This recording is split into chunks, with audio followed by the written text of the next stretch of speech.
দোকান খোলার সাথে সাথে এই কাক মহারাজা চলে আসে কিন্তু আমার দোকানে। কারণ ওর একটাই আবদার, ও আমার কাছে এসে একটু মুড়ি খাবে। তো আমিও একটু মুড়ি ওই সাইডটাতে দিয়ে দিলাম। আর ও কিন্তু আজকে একা আসেনি, ও কিন্তু ওর একটা বান্ধবীকেও সাথে নিয়ে এসেছে।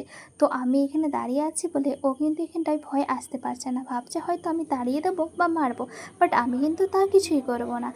তারপরে দেখলাম ওরা মুড়ি খাচ্ছে, আর সাথে একটা শালিক পাখিও এসেছিলো, ওর একটা পা নেই, ও কিন্তু আমার দোকানে প্রতিদিন নিয়ে আসে। তো আমি প্রতিদিনই ওদেরকে খাবার দিই বলে কিন্তু ওরা আসে। তারপরে দুপুরবেলায় চলে গেলাম আমাদের বাজারে, যেখান থেকে আমি আমাদের মুদিখানার দোকানের মালগুলো নিয়ে আসি। তো আকাশে প্রচণ্ড মেঘ করেছিল, যেতে যেতে তারপরে একটু যাওয়ার পরেই দেখি বৃষ্টি শুরু হয়ে গেছে। যাই হোক, মুদিখানার দোকানে গেলাম, তাতে করে কটা মাল ছিল না দোকানের, ওই কটা মাল নিয়ে নিলাম। তারপরে আবার টোটোয় চেপে পড়লাম বাড়ি আসার জন্য। আর ওটা কিন্তু আমাদের এখানে বাপন বিড়ি। তোমাদের ওখানে কী বিড়ি পাওয়া যায় বলো কিন্তু আমাকে। তারপর এটা হলো আমাদের বাজারের টোটো স্ট্যান্ড। তো এখানেই আমি বসে রয়েছি। তারপর বিকেলবেলায় দোকানে এলাম, আর এখন একটা গরম গরম পাঁপড় ভাজা খাচ্ছি।